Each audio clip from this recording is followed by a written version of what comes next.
ശ്രീ ഗോപികൃഷ്ണനും എനിക്കും അറിയാവുന്ന ഒന്ന് രണ്ട് പേരുകളുണ്ട്. നമ്മൾ കൂടുതൽ തെളിവ് വന്നിട്ട് പറയാം. അല്ലെങ്കിൽ പല മാധ്യമങ്ങളും അദ്ദേഹത്തിന്റെ പേരും ഫോട്ടോയും വെച്ച് തന്നെയാണ് ഈ ചർച്ചകളൊക്കെ സംഘടിപ്പിക്കുന്നത്. അദ്ദേഹം അടക്കം ഇതിൽ ഉൾപ്പെടാതെയോ അല്ലെങ്കിൽ അദ്ദേഹത്തിന്റെ അറിവോ സമ്മതമോ കൂടാതെയോ എങ്ങനെയാണ് നടക്കാൻ കഴിയുക? നമ്മൾ റിയലിസ്റ്റിക് ആയിട്ടല്ലേ സംസാരിക്കാൻ പറ്റൂ. ഇപ്പം കട്ടിലയുടെ കാര്യത്തിൽ 7ാം പ്രതിയായിട്ടും മറ്റും ദേവസ്വം ബോർഡിനെ മറ്റും ചേർത്തിട്ടുണ്ടെന്നാണ് ഞാൻ മനസ്സിലാക്കുന്നത്. പക്ഷേ അങ്ങനെയാണെങ്കിൽ എന്തുകൊണ്ട് സ്വർണ്ണപ്പാളികൾ കടത്തിയ വിഷയത്തിലും സ്വർണ്ണക്കൊള്ള നടന്ന വിഷയത്തിലും വരെ പ്രതി ചേർക്കുന്നില്ല?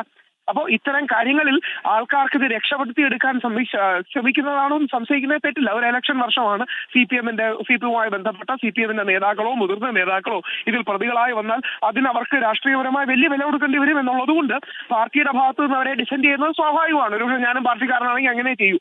പക്ഷേ സാധാരണ ജനങ്ങൾ ഇതിൽ വളരെ അജിറ്റേറ്റഡ് ആണ്, വളരെ ആംഗ്രിയാണ്. കാര്യം കോടിക്കണക്കിന് രാഷ്ട്രീയത്തിന് അതീതമായി അയ്യപ്പനെ കാണുന്ന ഭക്തജനങ്ങൾക്ക് ഈ വിഷയത്തിൽ വേദനയുണ്ട്. സംശയഭേദമന്യേ തന്നെ ശബരിമലയിൽ നിന്നും സ്വർണം കൊള്ളയടിക്കപ്പെട്ടു, മറ്റ് പല അമ്പലങ്ങളിൽ നിന്നും സ്വർണം കൊള്ളയടിക്കപ്പെട്ടു എന്ന വാർത്തകൾ വരുന്നുണ്ട്.